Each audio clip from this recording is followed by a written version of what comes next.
our tradition. If we may recite the full way test of the things we think, say, or do, is it the truth? Is it fair to all concerned? Will it build goodwill and better friendships? Will it be beneficial to all concerned? Good morning, everybody. I'm going to do my best with this today. Going to speak to you a little bit about gas infrastructure. Make sure I go in the right way. There we go. Okay. So just to start off, to give you an overview of UGI Utilities itself, the little colored areas on this map are for our service territory within the state of Pennsylvania. As you can see, we're kind of all over the place. There's a lot of different colors just because of the different companies that we have merged with over the past decade or so. We also have in Wilkes-Barre a very small area that is actually our electric division. And just to start out, just a couple of facts about natural gas. Did you know that the direct use of natural gas in America's homes and businesses achieves a 92% energy efficiency?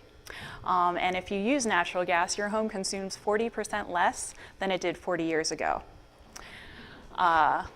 We have also helped all over the country, all gas utilities have helped customers save 175 trillion BTUs of energy and offset 9.1 million metric tons of CO2 emissions. And that was just in 2014.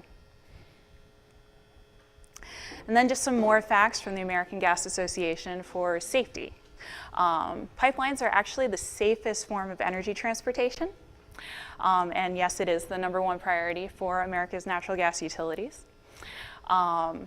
Overall, we spend more than $22 billion annually for safety. And we are putting in lots and lots of plastic pipeline, which is the most contemporary form of piping that we currently have.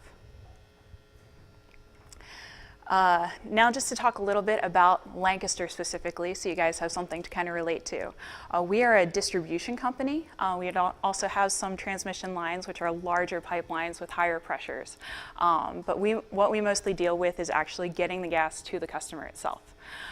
So we purchase that gas from larger transmission companies such as Texas Eastern, Columbia Gas, and we run that high pressure into cities, into the centers of our system, such as for Lancaster City, that is actually, it comes right down through the center of the city into where our office is located.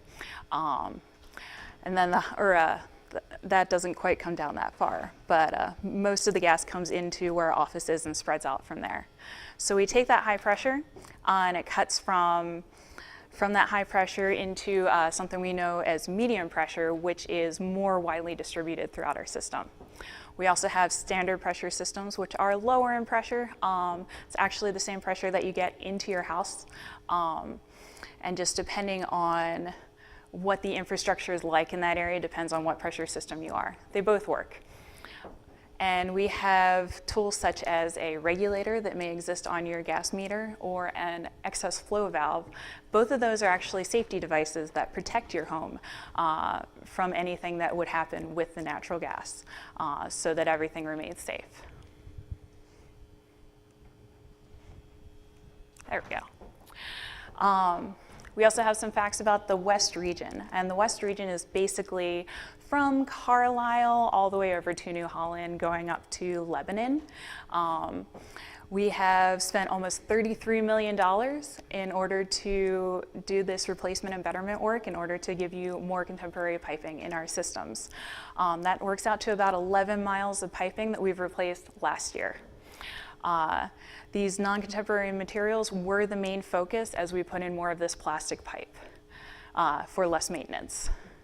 We actually have a process that allows us to insert the main through an existing facility. So if we have an existing main that we're looking to replace, we can actually depressurize the main, cut it apart where we need to tie into it, and insert it through. It is a smaller size, but just because of the flow characteristics, we're able to deliver more gas through it. It eliminates a lot of restoration. We can help to avoid conflicts with other utilities because we're putting it exactly where it already was. There is no reason that the other utility should worry about where we're going with our new line.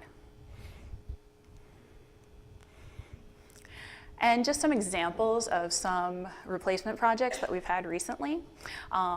Cumberland Street in Lebanon City is going to be over 1.5 miles of piping upgrades. And this is going from our standard pressure up to our medium pressure system. And this will just guarantee that the companies in that area and the residents actually get a more reliable pressure. That will probably be starting sometime this summer. Greenfield Road in East Lampeter Township is actually happening currently. It is a small project, but it is in an area that is really crucial to delivering more pressure and capacity into our systems in order to help serve our customers. By putting in this 1,500 feet, we can actually serve a lot more customers, and this is only the first phase of that project. Atkins Ave in Lancaster Township was recently completed. Again, there's a lot of looping that's going on in that pressure system, and again, bringing it up from standard to medium pressure. And that's almost a mile of piping upgrades. And just coordination-wise, we actually work really hard with the different townships in the area. We send out letters to all of them to ask when their paving schedules are so that we can try and save money by getting in there and replacing our mains ahead of their paving. What that does is it saves us on restoration costs, which is good for us, but it also means that once these streets are paved, they're a lot less likely to have maintenance calls, and the street looks nicer for longer. So everybody kind of wins. This map here just shows Lancaster City itself, and actually these are not all of the projects we're going to do in Lancaster City, but they are the ones where we're coordinating with the city in order to replace them ahead of their paving. We also have a new business side. So a lot of what I just talked about has to do with the existing customers. New business has to do with the new customers, residential, commercial, and industrial. They authorized $2 million in gas main installations, 136,000 feet. We also have a Get Gas program, which I will explain more in a second. That is just starting up, so that's why that number is a lot smaller. But in total, it's about $4 million and 32 miles of new gas main. That was just last year. So Get Gas is one of the newer programs that we're working on within UGI. GET stands for Growth Extension Tariff. This is something we're working on with the Public Utility Commission. What we do is in a traditional main extension, we would ask the customer to contribute whatever was beyond our capability of payback in order to get the gas main run. And if you paid for it now and then someone came and hooked up like a year or two later, they would be off the hook for the whole cost. So trying to make it a lot more fair and being able to run through a whole neighborhood, we'll look for areas where we have gotten those calls from people who are looking for gas, and we might be able to run through the whole neighborhood. You would pay a small fee at the beginning and then a monthly fee on your bill, and then anyone who hooks up after that would pay those same fees. So it wouldn't matter if you did it now and somebody else came on later, you would all be paying the same amount. In addition to Get Gas, we also are converting apartment complexes and condos. These are just some examples of some recent conversions that we've done. This allows us to bring more efficient energy to these places without actually spending a lot on the infrastructure itself. Instead of running 72 services, we can run maybe 5 or 6 to get to all these different units and just run a bank of meters. So it saves a lot of money for everybody. We also have a rebate program. If you go on our website at ugi.com, you can actually find where it says save energy and money, which is a good thing. And it'll actually direct you to what cost savings you can have. This might be installing more energy efficient equipment. It might be installing a Wi-Fi connected thermostat, or for businesses, we actually have rebates for if they install certain Energy Star rated equipment. We also have different opportunities and challenges within our system. So combined heat and power is a newish technology that we are encouraging companies to use if they have the use for it. So this allows a business to burn natural gas to create power, and then they can actually use the waste heat, which is generated from natural gas, into their industrial processes. So it's really like there's no loss at all, and that just increases efficiency all the more. Compressed natural gas, or CNG, actually refers to fueling stations. So we have companies that will come to us and say that they want their fleets to go on natural gas, and they can set up a fueling station off of one of our higher pressure lines, and their whole fleet can just run off of natural gas.